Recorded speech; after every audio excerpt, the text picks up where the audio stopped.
عورت کے سر کے بال یہ سطر میں داخل ہیں، ان کا چھپانا ضروری ہے، اور کنگھی کرتے وقت جو بال کنگھی میں آ جاتے ہیں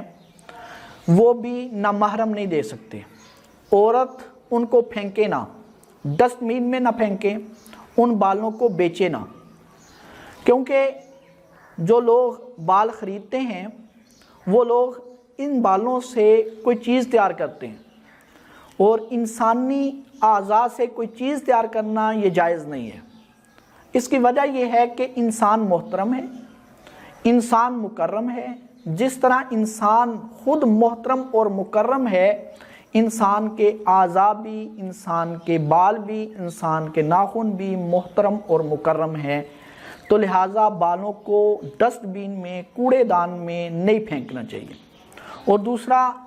ان کو بیچنا بھی نہیں چاہیے، کیونکہ انسانی اعضاء سے کوئی چیز تیار کرنا یہ جائز نہیں ہے۔ ان کو مٹی میں دفن کر دینا چاہیے، مٹی میں دبا دینا چاہیے تاکہ مٹی ان کو کھا جائے۔ یہی حکم ناخنوں کا ہے۔ اگر کسی نے ناخن کاٹے ہیں تو وہ ناخن جو ہے وہ کوڑے دان میں نہ پھینکے، وہ ڈسٹ بین میں نہ پھینکے، ایسے ہی پھینک نہ دے، بلکہ مٹی والی ایسی جگہ پر پھینکے جہاں پر مٹی ان کو کھا جائے۔ تو ناخنوں کا مسئلہ بتایا، تو ساتھ ساتھ یہ بھی مسئلہ بتاتا چلوں کہ جب ناخنوں پر نیل پالش لگائی ہوتی ہے عورتوں نے، تو نیل پالش اگر لگی ہوئی ہو تو اس وقت وضو نہیں ہوتا، غسل نہیں ہوتا، کیونکہ وضو کے لیے اور غسل کے لیے ناخنوں کے اوپر، نیل کے اوپر پانی کا لگنا ضروری ہے، اور جب نیل پالش لگی ہوئی ہو تو اس وقت وہ ایک جمی ہوئی طے ہوتی ہے، تو جس کی وجہ سے پانی ناخن تک نہیں پہنچتا، اس وجہ سے وہ نیل پالش اتار کر پھر وضو کیا جائے، پھر وضو ہوگا۔ نیل پالش اتار کر غسل کیا جائے تو پھر غسل ہوگا۔ اگر نیل پالش لگی ہوئی ہے تو نہ وضو ہوگا نہ غسل ہوگا۔ ایک عورت ہمارے استاد محترم شیخ الحدیث حضرت مولانا عبد المجید صاحب لدھیانوی نور اللہ مرقدہ کے پاس آئی،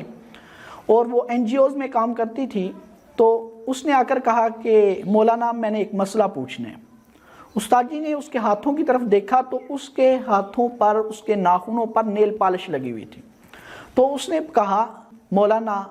میں نماز پڑھتی ہوں، نماز سے سکون ملنا چاہیے، میں قرآن پاک پڑھتی ہوں، قرآن پاک کی تلاوت کرتی ہوں، قرآن پاک کی تلاوت کرنے سے دل کو سکون اور چین اور اطمینان ملنا چاہیے، لیکن میں نماز پڑھتی ہوں، میری پریشانی بڑھتی ہے، اور میں قرآن پاک کی تلاوت کرتی ہوں، میں بے چین رہتی ہوں، بے سکونی ملتی ہے، تو میں کیا کروں؟ تو استاد محترم حضرت مولانا شیخ عبد المجید صاحب لدھیانوی نور اللہ مرقدہ نے فرمایا کہ تو جب وضو کرتی ہے تو یہ نیل پالش لگا ہوا ہوتا ہے، تو غسل کرتی ہے تو یہ نیل پالش لگا ہوا ہوتا ہے۔ تو اس عورت نے کہا کہ میں وضو کرتی ہوں پھر بھی نیل پالش لگا ہوتا ہے، غسل کرتی ہوں پھر بھی نیل پالش لگا ہوتا ہے۔ تو استاد محترم نے فرمایا جب تو وضو کرتی ہے تو وضو ہوتا ہی نہیں، غسل کرتی ہے تو غسل ہوتا ہی نہیں، تو پھر تو قرآن پاک کو چھوتی ہے، تو قرآن پاک کی تلاوت کرتی ہے، تو قرآن پاک کی تلاوت کرنا تجھے کیسے سکون دے گا؟ وہ تو بے سکونی کی وجہ بنے گا۔ اب تو سجدہ کرتی ہے بے غسل اور بے وضو ہونے کی حالت میں تو سجدہ کرے گی، تو وہ سجدہ سکون کا باعث نہیں بنے گا، وہ سجدہ بے سکونی کا اور بے چینی کا باعث بنے گا۔ اس لیے نیل پالش اگر ناخنوں پر لگا ہوتا ہے تو اس سے وضو اور غسل نہیں ہوتا۔ کریم اور پاؤڈر اگر لگا کر عورت نماز پڑھتی ہے تو نماز پڑھنا جائز ہے، لیکن اس کی شرط یہ ہے کہ اس کریم اور پاؤڈر میں کوئی ناپاک چیز مکس نہ ہوئی ہو۔ اور لپسٹک لگا کر جو وضو کیا جاتا ہے تو اس سے بھی وضو نہیں ہوتا، کیونکہ لپسٹک ایک جمی ہوئی طے ہوتی ہے، پانی اندر سرایت نہیں کرتا،